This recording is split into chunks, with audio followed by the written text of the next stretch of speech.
தேவனுக்கே மகிமை உண்டாவதாக. ஒரு நிமிட தியானம். ஒரு மெய்ப்பெண்ணின் பாத்திரம். சங்கீதம் 23. வேத வாசிப்பு. கர்த்தர் என் மெய்ப்பராய் இருக்கிறார், நான் தாட்சி அடையேன். சங்கீதம் 23 வேதத்தில் விலையேற பெற்ற முத்து என்று இந்த சங்கீதத்தை குறிப்பிடுவது உண்டு. ஒரு மெய்ப்பெண்ணின் நோக்கம். சங்கீதம் 23:1.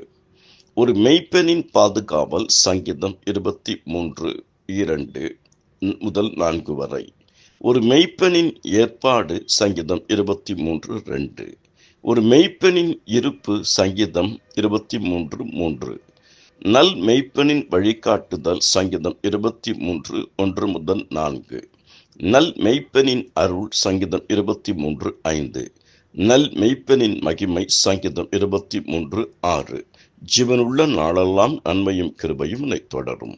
ஆமென்.